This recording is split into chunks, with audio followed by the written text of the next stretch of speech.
This is The Life We've Chosen, an entry for the Spooktober 3rd Annual Visual Novel Jam, made by Cryoslight. A game about dealing with demons both internal and external.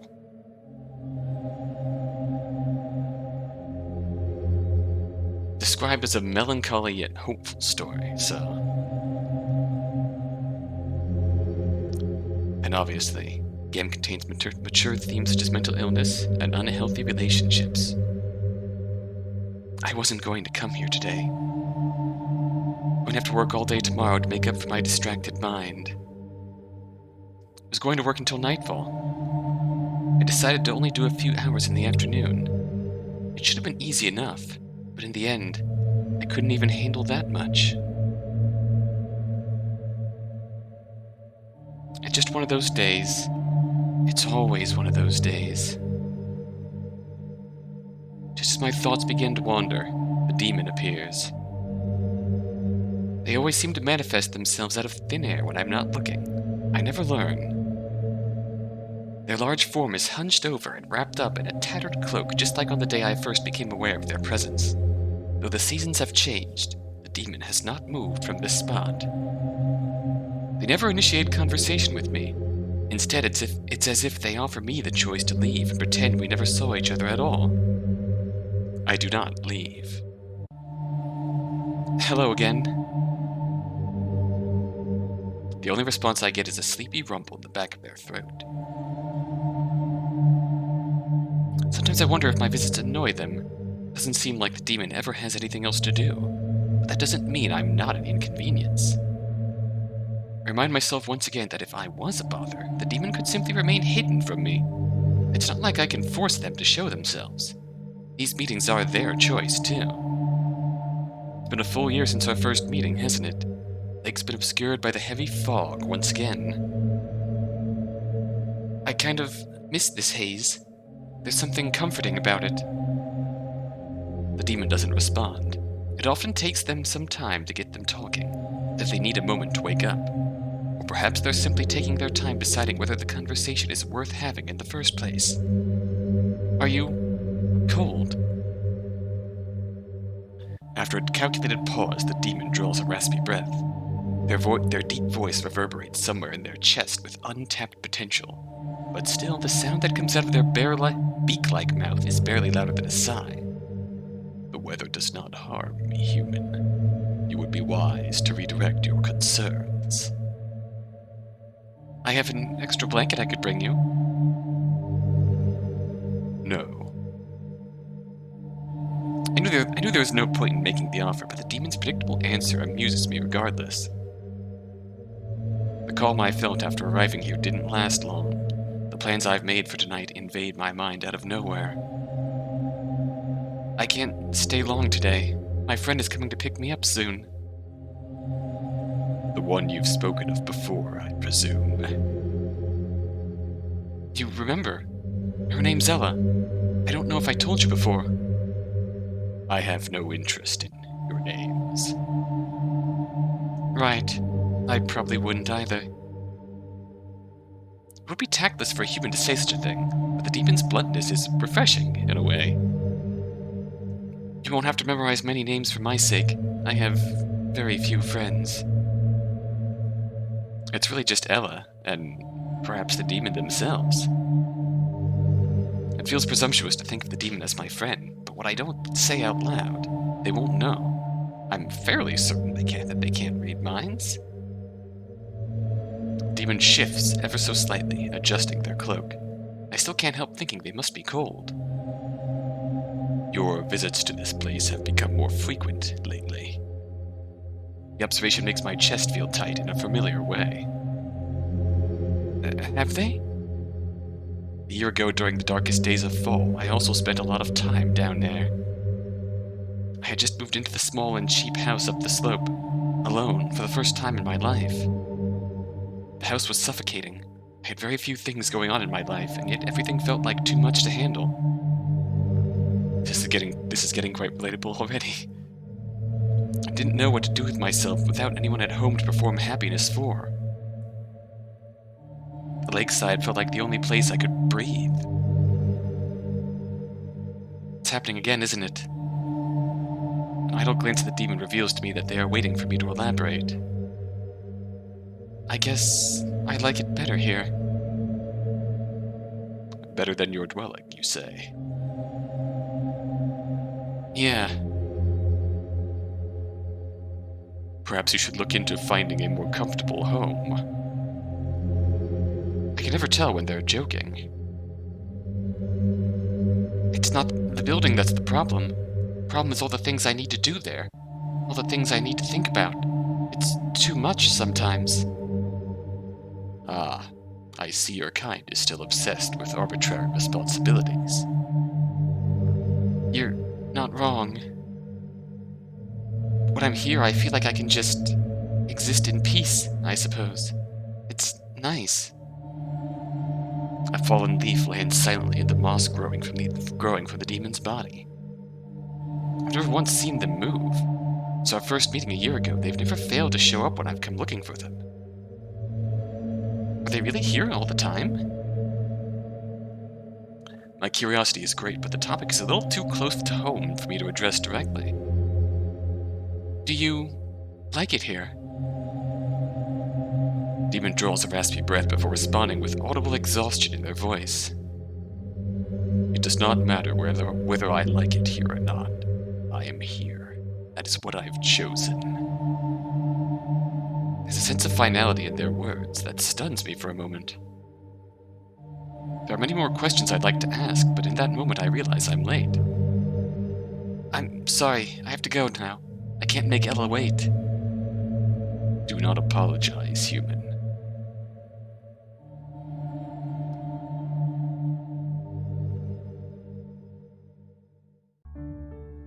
Oh, I catch Ella just as she's getting out of her car in my driveway. If I'd left just a moment earlier, I would have had time to go back inside and pretend I'd been there all day. But now it's too late. Hey, aren't you cold like that? Where's your jacket? I'm fine. Where's yours? Don't need one in the car, Dumbo. What were you doing in the woods? I was just about to ring your doorbell when I saw you. Made a panicked sound, but I tried to think of what to say. I forgot to come up with an excuse. I ran into someone. Who? A neighbor? Kind of. You're not wrong. Kind of. Who was it? Hesitate. I hate lying, but I still need more time. When I tell her about the demon, I'll have to do it the right way. I wonder what that right way is. I don't know. I feel terrible for lying to her once again, but I just don't have the courage today. I'm just someone from the area. I don't know where they live. Ella makes that face that tells me a lecture is coming. Don't you remember what Miss Bailey taught us in first grade? Don't talk to strangers, especially not in scary places after dark. Stranger danger. We're not children. No, but you live alone. Who's gonna help you if something happens to you? She knows I still don't have an answer to that question, though she's asked it many times. I shrug in defeat. Well, I'm sure you remember I've got a spare room at my place if you ever need it. How could I forget when she reminds me about it every few months? Thanks, but I'm fine. I just worry about you. You know that. Ella bites her lip to appear endearing. Though I know it's a trick, I have to admit it kind of works.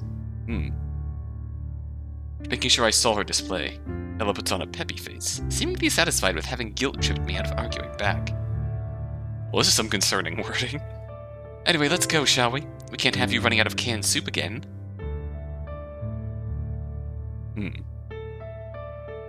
First impression, she meant well.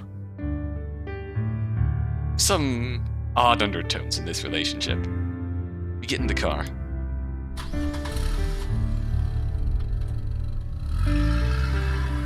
Sorry about making you do this right after work again. No, I'm kinda glad. It's good for me to see friends now that things are over with Elijah. They are? Ella doesn't even try to hide the bitter disdain in her voice. Didn't I tell you?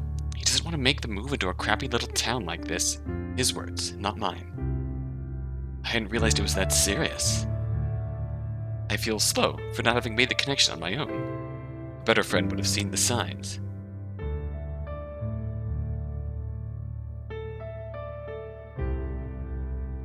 Anyway, it's for the best. If we'd gotten married, it would have been Ella and Elijah forever. Can you imagine? Ella and Elijah? It just sounds wrong, doesn't it? I guess. You, on the other hand, have a super rad last name. Maybe we should get hitched. Okay. Were we still in middle school, I would have blushed at a joke like that. I would have kept thinking about it for weeks, trying to decipher whether there might have been some genuine interest hidden in it. Now, however, we're older.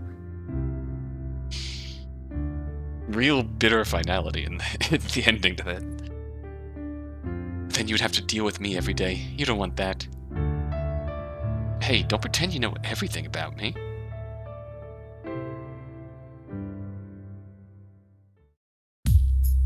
Ooh, it became dark outside when we did our shopping. I should be good for another 2 weeks.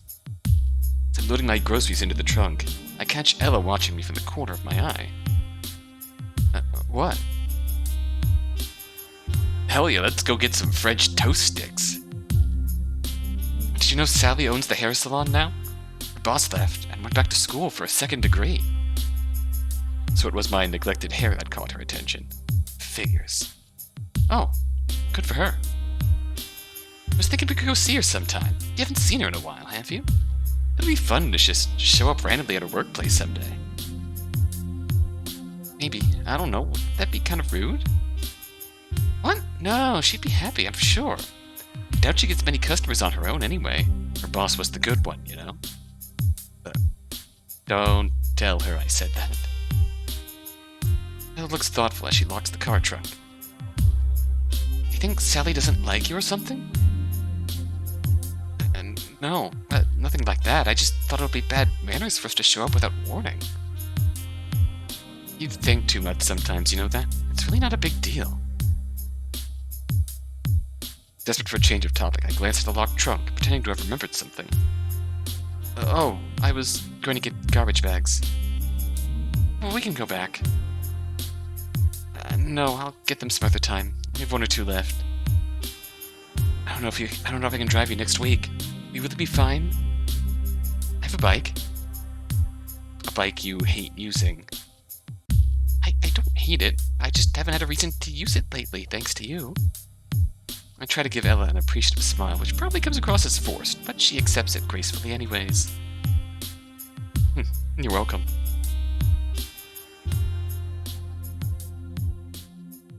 French toast sticks. But when I get home, my thoughts about tomorrow invade my mind. I have nothing to distract myself from the dread of having a full workday ahead of me. Normally on an evening like this I would escape to the lake, but even I would feel embarrassed doing so twice in one day. Perhaps I still have some dignity left. I end up going to bed too early. I practically ran out of the door when the email arrived. Something about my performance. Low words per hour rating. Never be good enough, will I? I really tried my best this week, after that one day when I couldn't handle anything. It was supposed to be an easy side job anyone could do. When I arrive at the lake, I almost want to cry, but I managed to calm myself with a deep breath. One thing at a time. Today, everything is still alright, I'll tell myself. Today, I'm not falling apart. I won't think about it today. I addressed the demon beside me. Something else on my mind. An idea that began forming a few days now. An idea that could take a lot of pressure off of me. Can I bring Ella to meet you? Only after I've asked the question do I realize I'm not sure if I even greeted the demon properly today. My obsession with the idea may have overridden my manners. Luckily the demon isn't concerned about manners anyway. They respond in a sleepy, uninterested tone. It is your life and your choice, human. You do not need my permission. I would still like to have it. This is your home. There's a long pause, longer than usual. The demon finally speaks. It's with reluctance. I do not presume to know how your friend will react to meeting one of my kind. However, in my experience, these events rarely end well. This path could lead you to much suffering. Perhaps it will, but that's not what I asked. Do I have your permission, or not? The demon sighs submissively. You do. All right then, I'll bring her sometime soon. Thank you for looking out for me. Judging by their surprised reaction, the demon isn't used to being thanked. They should try saying nice things more often. In order for Ella to react well, I'll need a plan of some sort.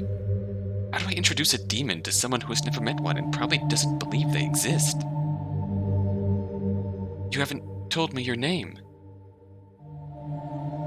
I have no name. There's a subtle tightness in the demon's voice, just notable enough to tell me that I shouldn't push the issue. I'm just thinking about how I'm going to introduce you to Ella. A name isn't necessary, but some kind of descriptor would be good to have, I think. You will figure it out. You're useless. Lack of reaction immediately makes me regret what I just said. I'm sorry, that was a joke. Humor is not new to me. It has changed very little since its conception.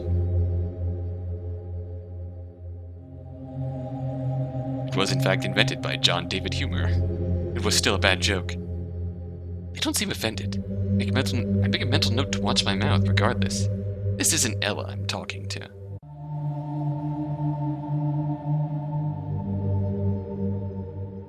When did I start making the same jokes as her anyways? I never even liked that kind of humor.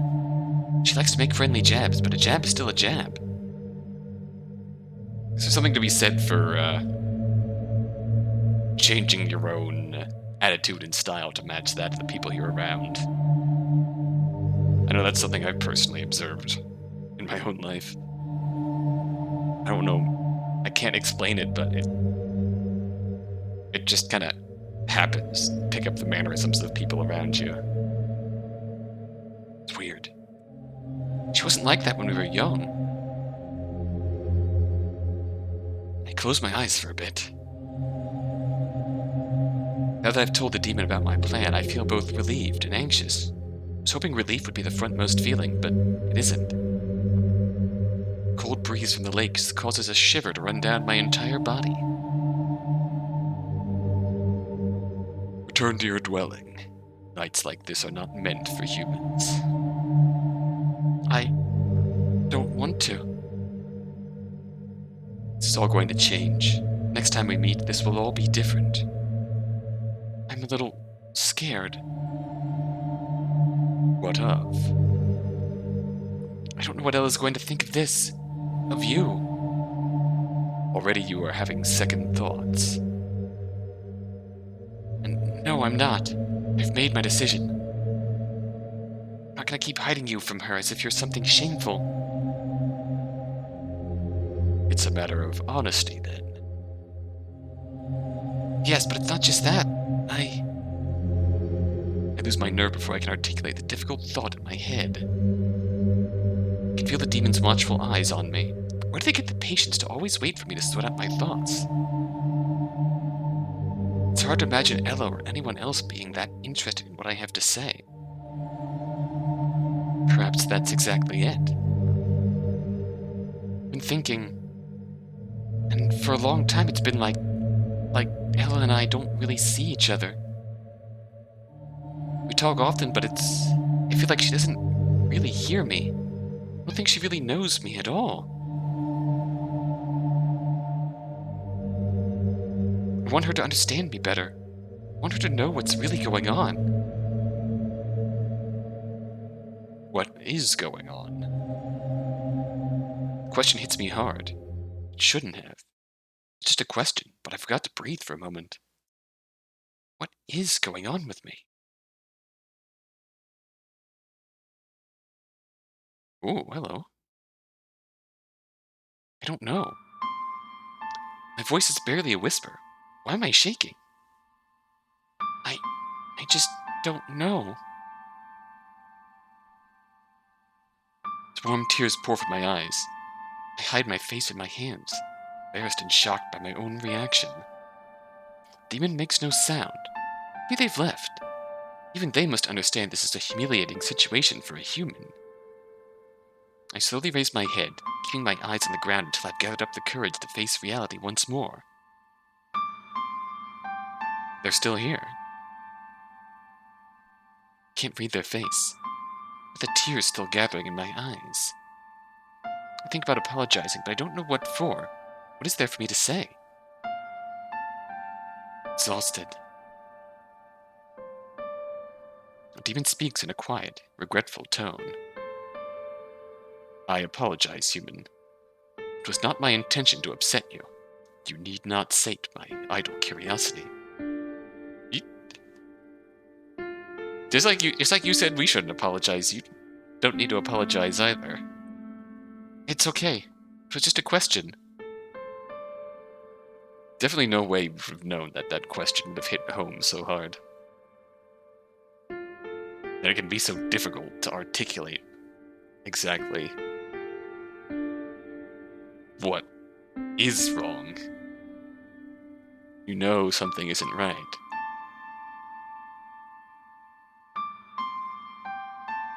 When you know you're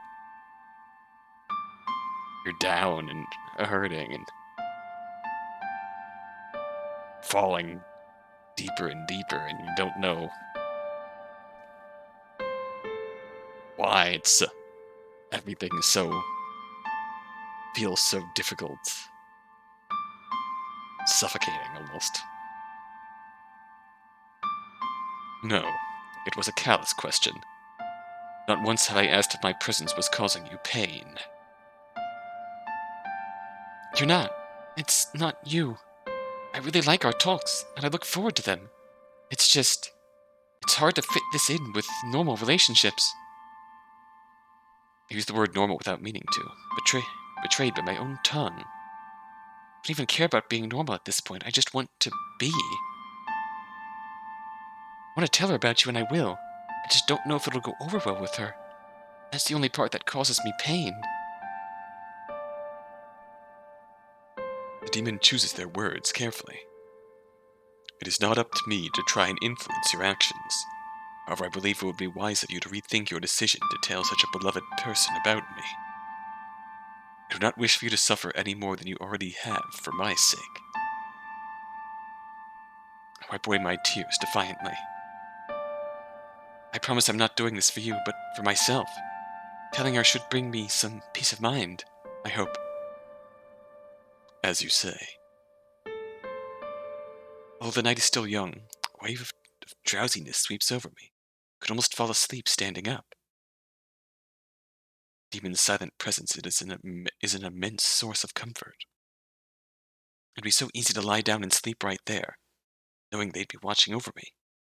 It's a selfish desire, and although I'm not bold enough to act on it, the thought brings me solace. A gentle nudge on my left shoulder. It wasn't warm or cold. It's as if it wasn't there at all, but I know I felt it.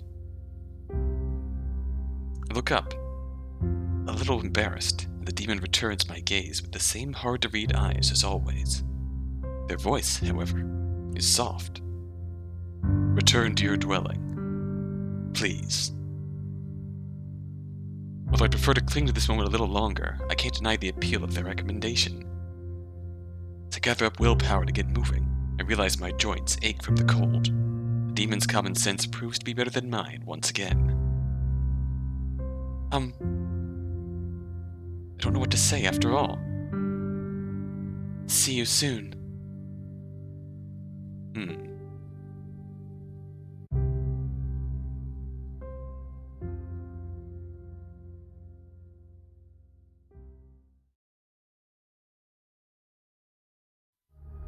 I slept and dreamed of ominous but strangely comforting scenarios that night. All about failure. Reality couldn't possibly be worse. Once morning came, I was not afraid. Having made the decision earlier, the action came easier than I thought it would. When Ella arrived on my driveway, I simply asked her if she'd like to meet the neighbor I'd mentioned before. I tried to make the invitation as quick and casual as I could so that I wouldn't have time to talk myself out of it. Ella was clearly reluctant, but she agreed. I was hoping I would suddenly gain enough courage to try and explain the situation to Ella, but it didn't happen. I still find myself avoiding her questions. I'm afraid. The only way I can be honest with her is by taking her to see the demon with her own eyes.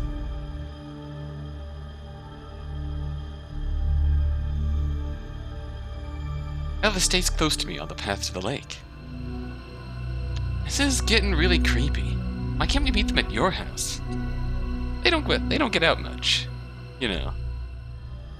We're almost there. During this short walk, I must have told Ella not to worry a dozen times already. We begin the descent down to the lake. The demon is there, waiting for us as they promised. They must have sensed our approach. I turn to Ella. Whoa, what is that? Some kind of...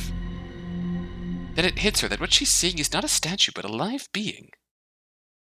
Her face contorts with shock, and then horror. I've got to calm her down. I speak up using the most soothing tone I can muster. Come on, let's go talk. She doesn't respond, or move. It's as if she's frozen in place. My words don't seem to reach her at all. Without warning, she grabs my hand, and suddenly I'm being dragged back up the hill. Ella, wait! There's nothing to... I trip on something and nearly fall over, only kept up by Ella's stubborn grip on my hand.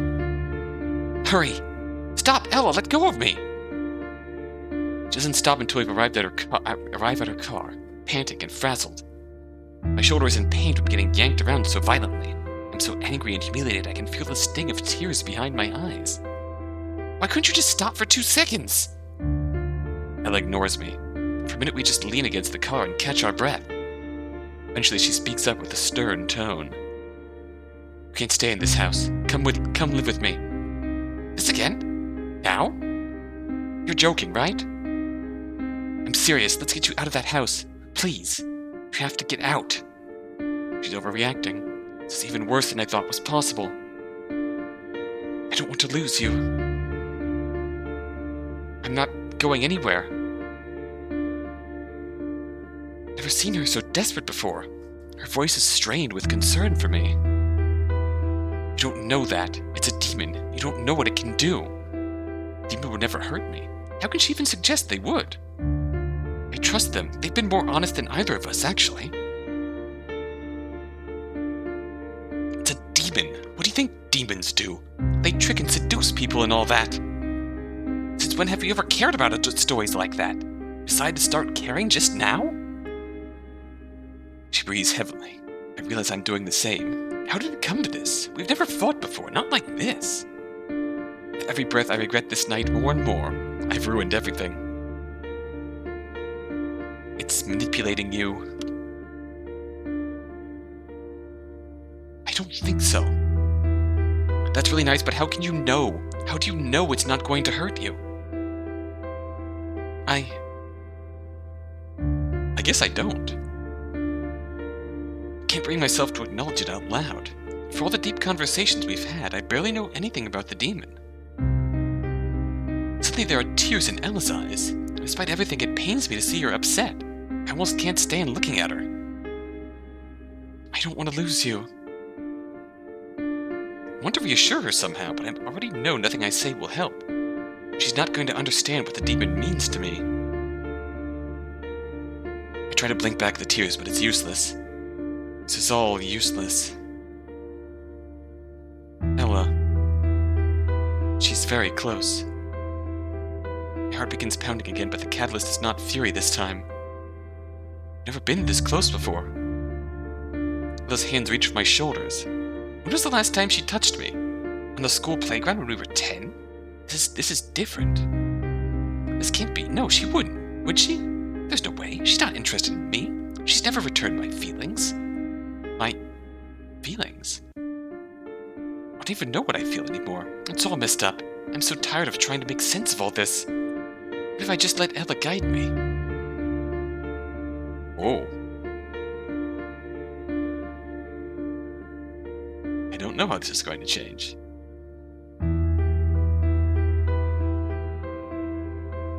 This feels like the outcome we don't want.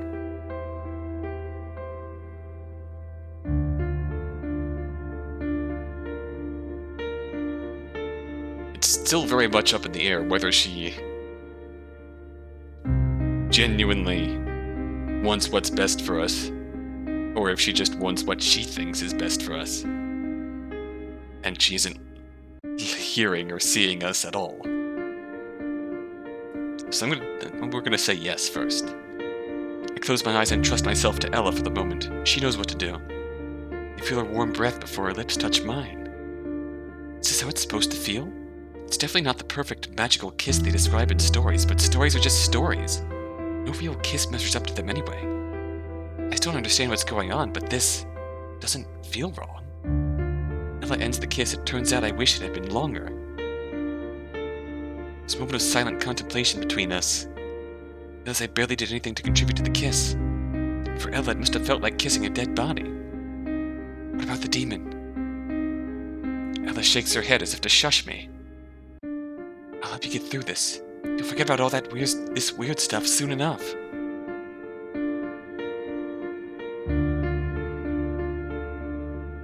What are you saying? Her stare is as cold as steel. Promise me you won't talk to it anymore. I think I knew it was coming, but the bold ultimatum she still gives me pause. She's really making me choose. Why does it have to be so dramatic? I know why.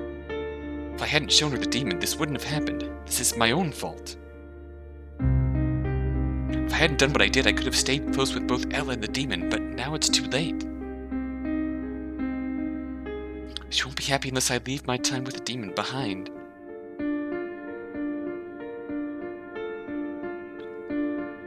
Once again, this feels like the worst outcome of the possibilities. Based on what little we know. I've never really given her a chance. She's always trying to help me out, but I've kept rejecting her advice for years. Maybe I should have just listened to her from the start. I'm so glad. I still don't know how to feel. It's all happening too fast for me to understand, but at the same time it feels as if this is how it's supposed to go. I never believed in the saying, love conquers all, but maybe if I give it a chance. Maybe I'm finally strong enough. Maybe I've always had it in me, and I just didn't know until now. Ella lets out a relieved laugh. Wow, after all these years, huh? Everything is going to change. I knew it would. Not like this.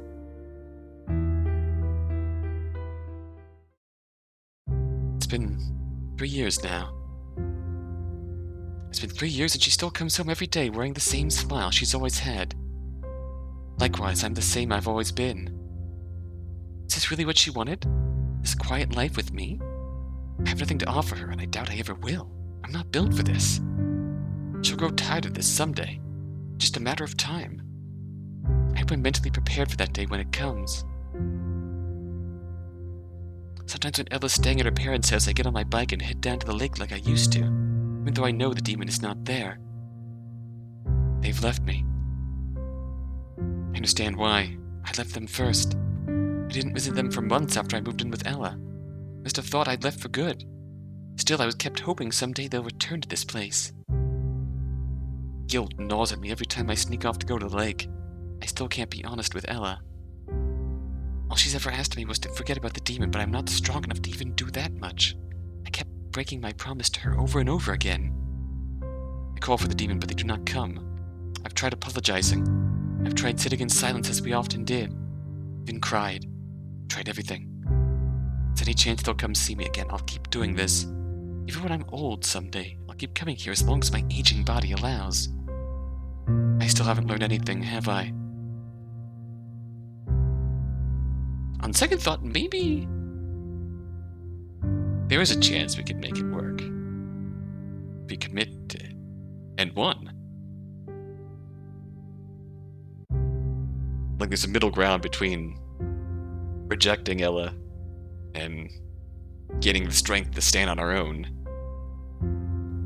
or parting ways willingly and gaining the strength to be in a strength and confidence to be in that relationship.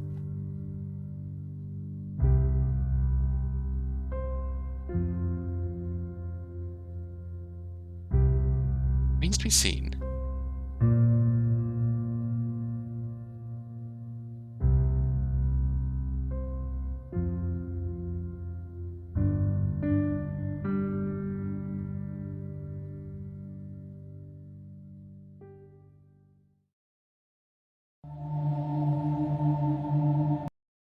For now, though, we'll just see what happens if we make these other choices. It seems like there's a very clear divide here. I need her. It hurts to admit it, but I think it's true. If I can stop it from happening, tears are streaming down my face. I don't know what to do with all this. With myself. I know my life isn't what it's supposed to be, but I don't know how to fix it. Ella, she's always been here for me. I don't know where I would be without her. She's gotten me through so much before. I wiped my tears quickly, hoping the demon didn't have time to see them. This is going to be a lot, but I think she can help me. She can help me make sense of all this. I don't know if I truly believe what I'm saying, but I don't see another path. It is good that you have such a beloved friend.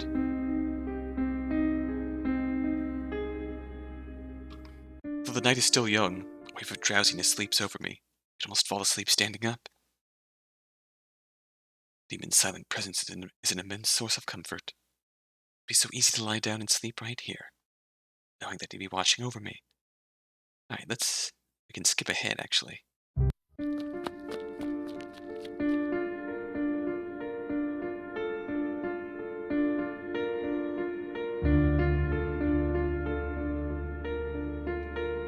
What if we say no? A look of disgust flashes across Ella's face. Why are you like this? What are you afraid of? Nothing. It's a lie, but I know now that I can't trust you with the truth. You're going to be alone forever. So what? Is that so wrong? Maybe I want to be alone. I'm taken aback by my own harsh tone, and so is Ella, but I realize I don't regret it. Her expression changes from confused to defensive to angry? I stare at her as if daring her to argue back, but no more words come out of her mouth. The weak part of me wants to apologize. I've clearly wounded her. That's something I've always been afraid of doing. However, it isn't my problem if my confidence hurts her. It isn't wrong for me to be honest with her and with myself. She's not going to convince me to second-guess myself tonight. Not ever again. Leave. I don't let her shocked face sway me. She waits an embarrassing amount of time before getting in their car. I bet she wants me to change my mind and beg her to stay. I won't give her the satisfaction. Okay, this makes it really clear. Recalling her words threatens to make me angry all over again. She wants me to abandon the demon who has been the one bright spot in my life this past year, the one person I've truly looked forward to seeing. How can she claim to care for me and then make a demand like that? Yeah, if anything, that brief interaction, the way she acted there, makes it perfectly clear that I was absolutely wrong. That first ending a few moments ago, I don't think there is a way to turn this relationship with Ella into a healthy relationship.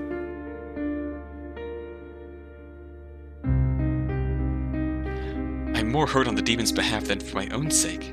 Ella didn't even give them a chance. By the time I have the thought to go and apologize to the demon, my feet have already taken me halfway down the path to the forest. I arrive at the lake to find the demon there, just the way they were earlier. I walk up slowly, suddenly unsure of what I want to say. I give them a bashful glance, but it's difficult to look them in the eye. I end up speaking to the lake, rather than directly to the demon. I'm sorry. The demon inhales, clearly exhausted. I am too. For a moment we just exist in silence, separately but together. The lake looks the same as always. Sometimes that's honestly a relationship goal. Existing in silence, separate but together.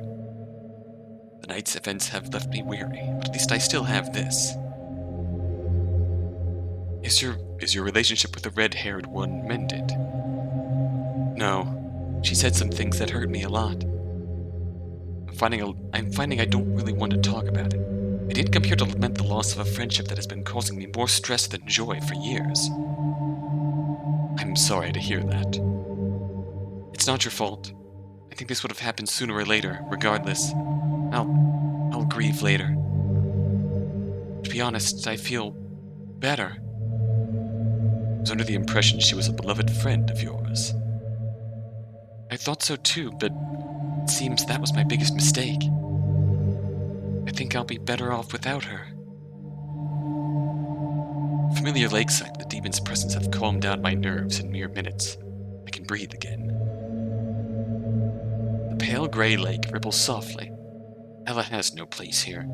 I should have known she wouldn't understand. It's just the demon and I'm at peace with that. Suddenly, something changes. What?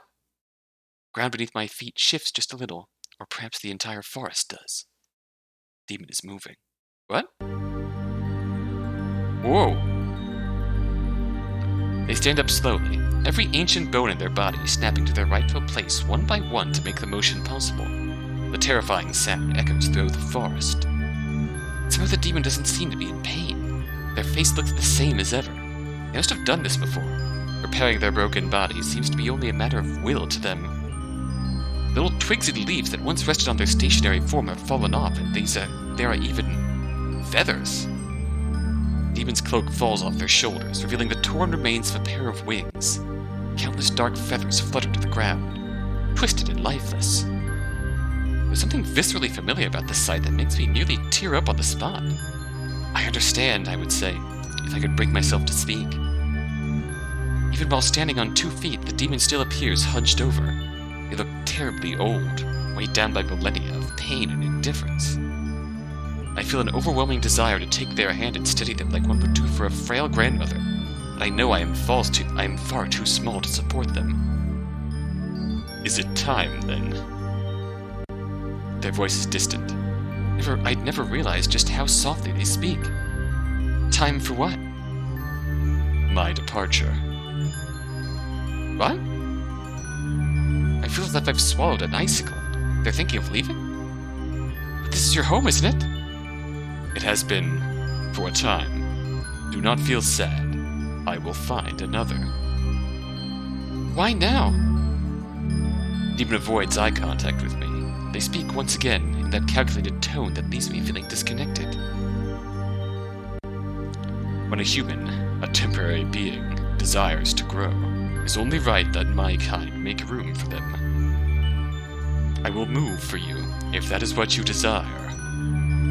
I didn't ask for this. They didn't have to do this for me. I never asked them for anything, but regardless, I've become a burden again. I never said I want you to leave. As if caught off guard by my broken voice, the demon looks at me for a brief moment.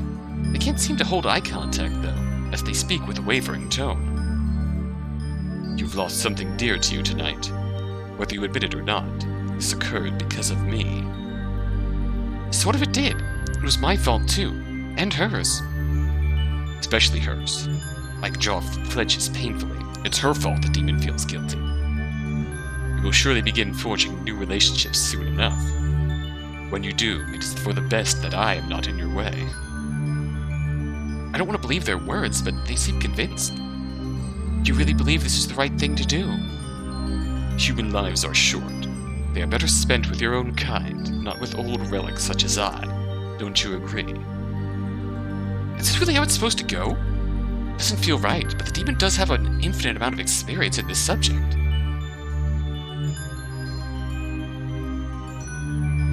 They were right to warn me about introducing Ella to them as well. I know nothing compared to them.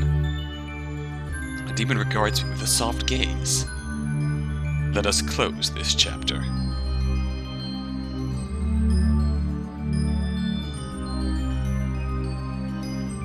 Everything's for the best. A tangible sadness hangs in the air. There are things on my mind I've been wanting to tell the demon. Things I won't be able to say after they're gone. I should make their departure as painless as possible, but... oh gosh. Although there are so many things I want to express while I still can, I hold them all back. Speaking would only hurt us both. The demon knows this as well.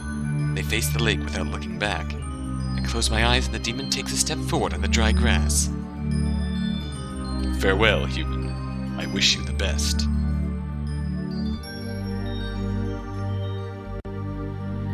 I open my eyes to find them flooded with emotion. The lake ripples as always, blind with the tragedy that just occurred. I raise my head, knowing I won't see the demon beside me anymore. Even their torn feathers on the ground have vanished. The soothing sound of their voice, their unchanging, comforting presence, all gone. I'm crying after all. For a moment I really thought I was going to make it without crying. I almost made it.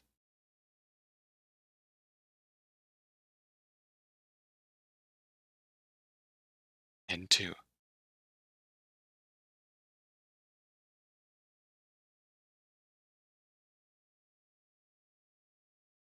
Okay, so I see how this is going to go now.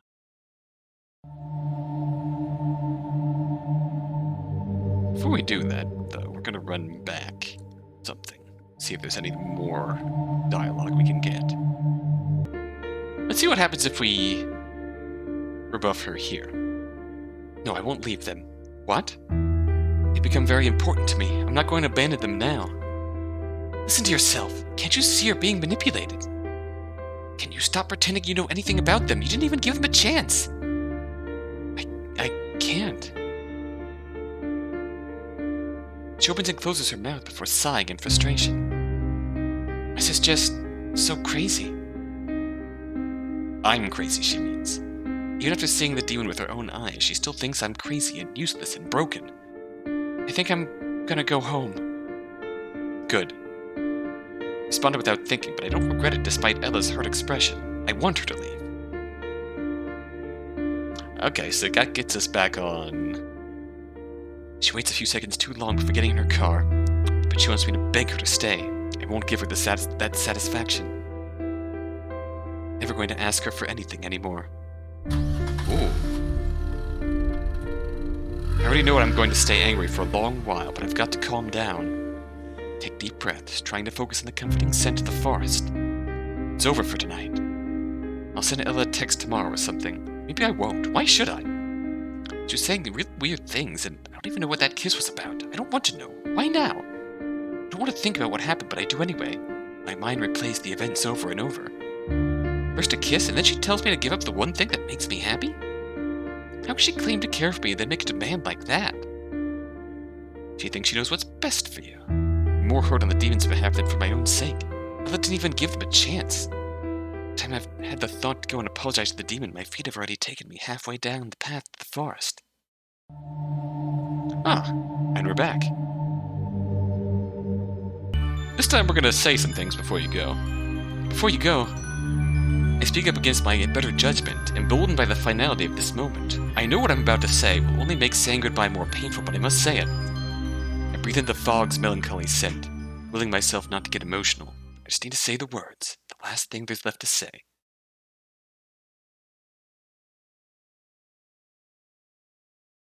Oh.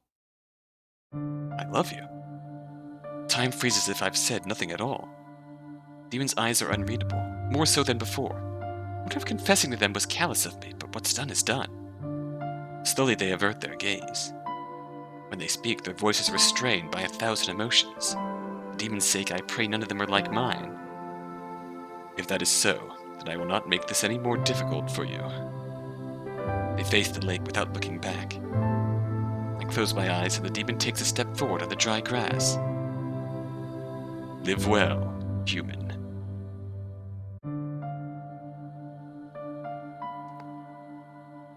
My eyes to find them flooded with emotion. The lake ripples like always, blind to the tragedy that just occurred. I raise my head, knowing I won't see that demon beside me anymore. Even their torn feathers on the ground have vanished. The soothing sound of their voice, their unchanging, comforting presence, all gone. Crying after all. For what I really thought I was going to make it without crying. I almost made it. Is this the same ending too?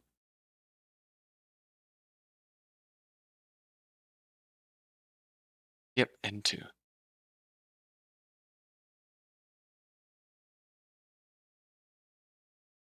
Presume end 3 is just asking the demon to stay.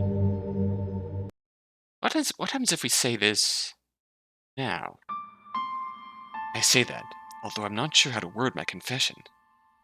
Demon sits as still as ever, but there's something off about them. Looking in their eyes, I see an emotion I can't quite name, but I can't help thinking it looks like a lot like sorrow. Why?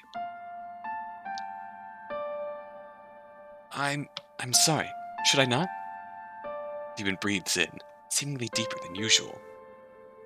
It is not that I don't wish to hear what you have to say. It is the timing that is precarious. There are enough variables in the air as it is.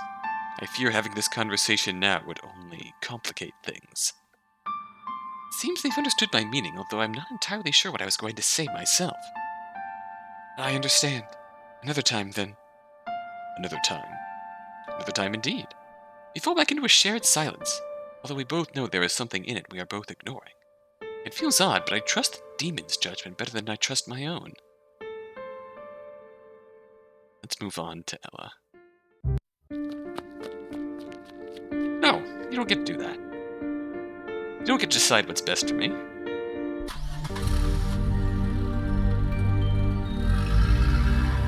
Goodbye, Ella. But for now, I'd like you to stay. Demon doesn't say anything. They won't even look at me, but their held breath doesn't go unnoticed by me. I know they heard me. I speak up with more confidence this time. If you want to leave for your own reasons, I won't stop you. But I want you to know I'd miss you terribly. I'd rather you stayed. My departure would make your life easier, would it not? It is difficult to exist in two worlds simultaneously. You've expressed this sentiment yourself before. Yes, but I don't just want an easy life. There are other things that are just as important. I just didn't know what to look for, or what I even wanted. I think I found someone worth hanging on to in you. You've become a part of my life. A part that I really, really treasure. The demon gazes at the gray sky with empty eyes. Even nature itself is silent with tension. As if in slow motion, the demon collapses onto their knees. Before I knew it, I've rushed to their side. Huh? You alright? They refuse to meet my eyes. This close, I can feel their cold, scentless breath all around me. Demon gathers their strength for a short moment before speaking in a sorrowful tone. I've been lying to you, human. I presented to you an indifferent facade, but the truth is, I am afraid. For centuries I have confined myself to this small corner of the planet where I thought pain would not find me. But I've come to realize yet again that there is no escape from it. Were I to leave now, my core would still ache each time you cross my mind. Left your mark. You would become another human in my memories, whose life I made worse. Another human I made suffer. Another life I ruined. You haven't ruined anything. I trail off as I realize the demon wasn't done speaking.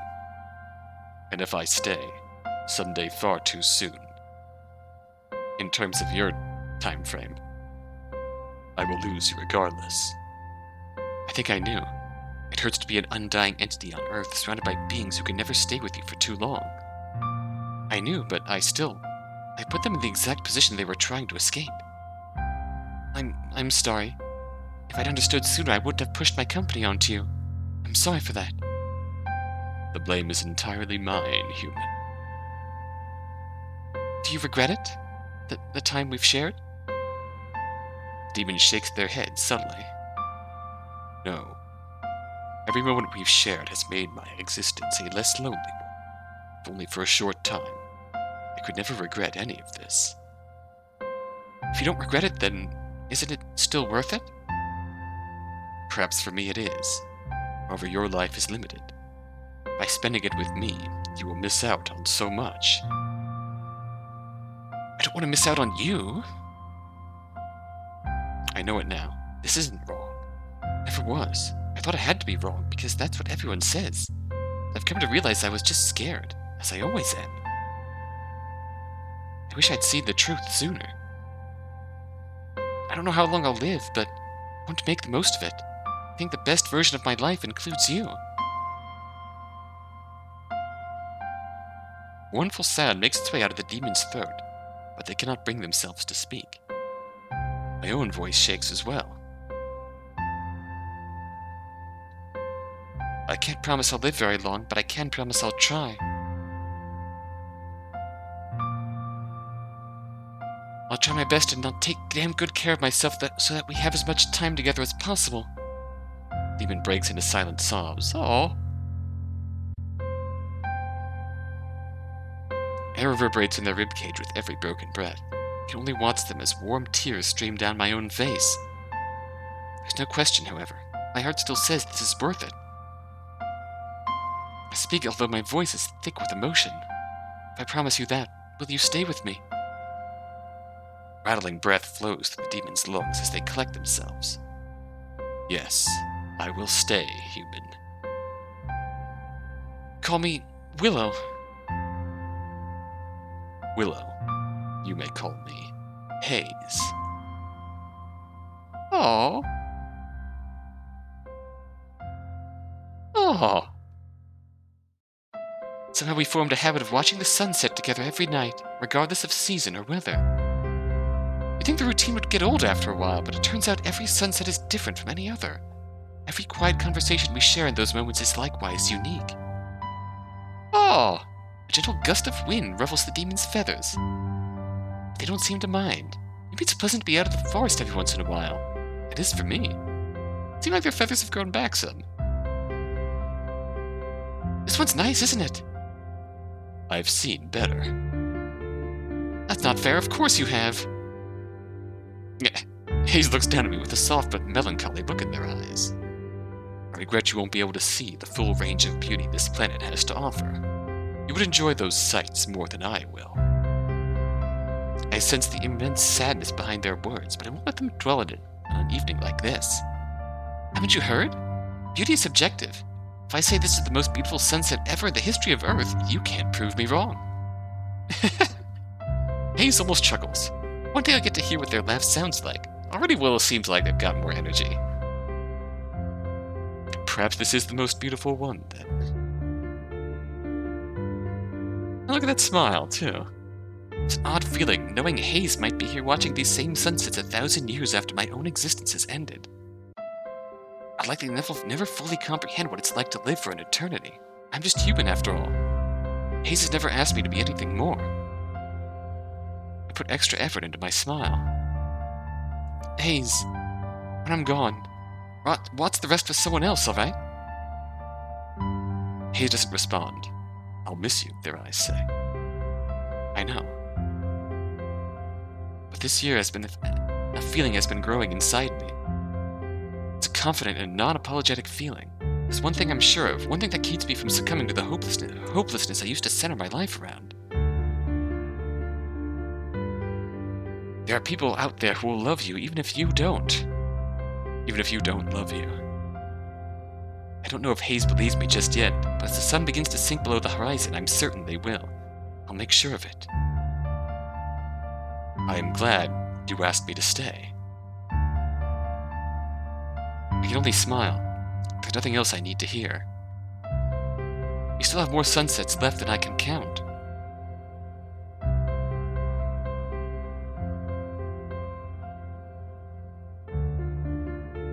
Aw, that was really sweet.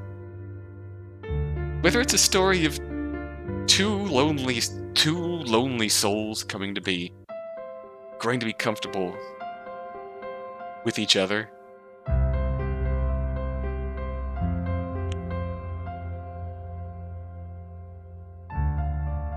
or if it's a story of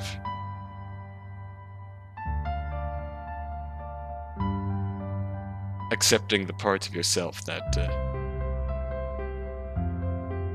other people might find it hard to love, or you think other people would find hard to love.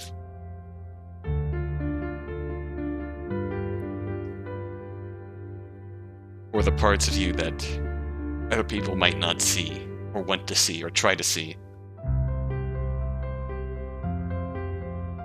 Thank you for those moments we've shared. Take care now, human.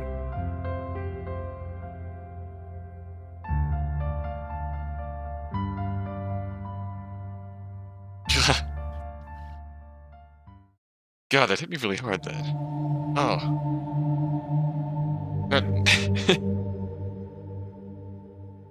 I'm sorry, that legitimately hit me. That got me a bit emotional. Oh.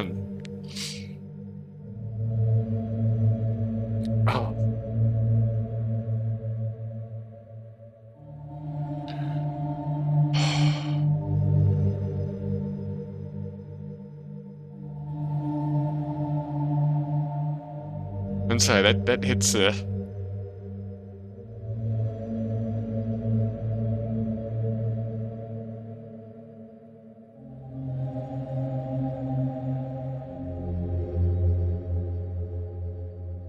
that's a really heartfelt and powerful feeling there at the end.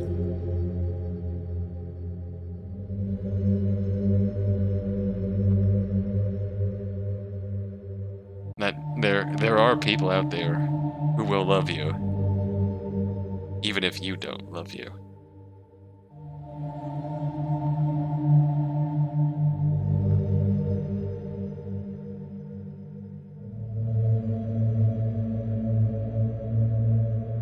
There are people out there who will. If there's anything to learn, it's okay to distance yourself from people who you call friends, but don't truly know anything about you.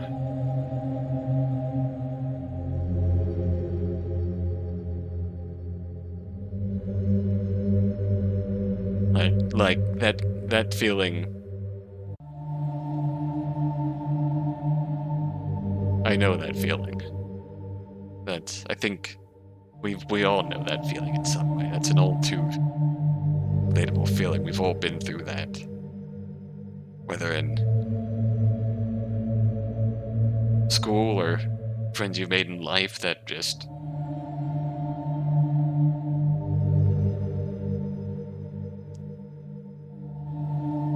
might not truly know you. Might not truly understand what you're going through, or might not truly want to try and understand what you're going through.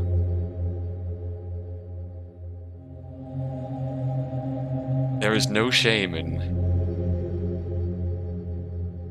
It's certainly difficult to move on from them, but there's no shame in leaving those people behind in your life.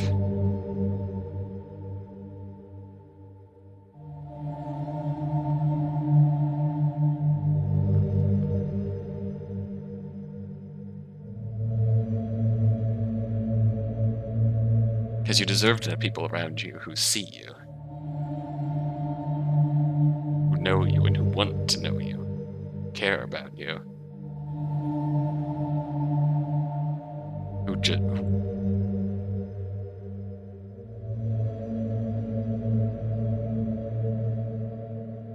you, who want to get you, and who don't just want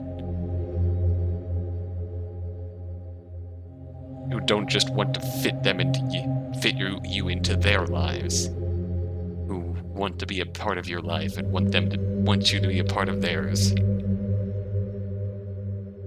Your lives intersect.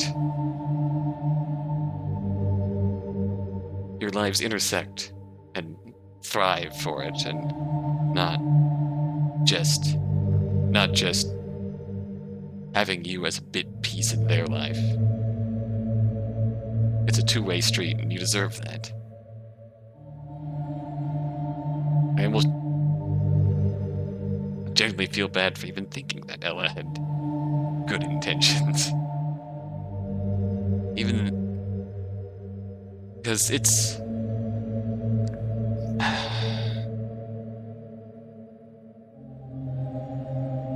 a messy street in that department, because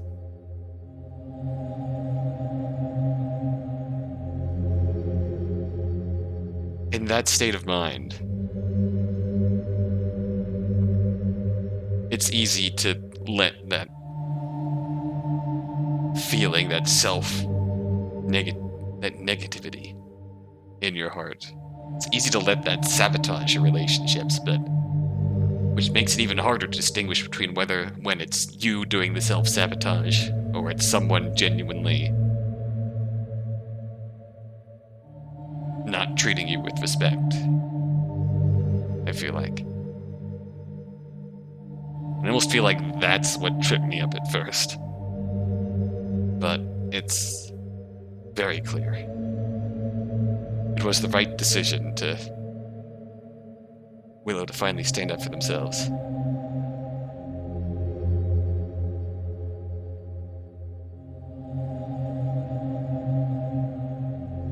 And not just completely cave to their friend.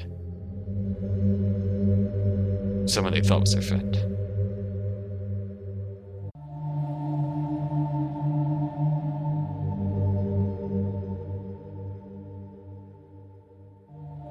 If they hold on to that feeling, that strength that they found, neither they'll find that there's no need to try and reconcile with Ella. Or maybe they're, for the first time, they can start over with Ella on the same level for once. Who knows? For that matter, I've prattled on for 2 months. I knew from the description that this was going to be something that I really enjoyed, but some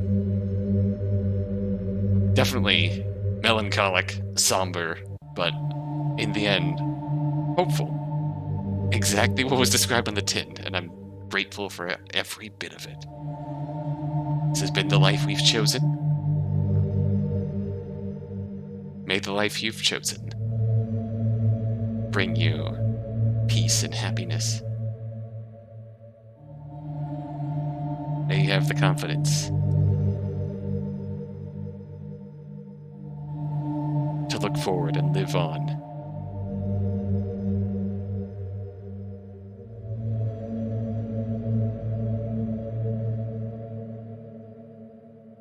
God, these things always get...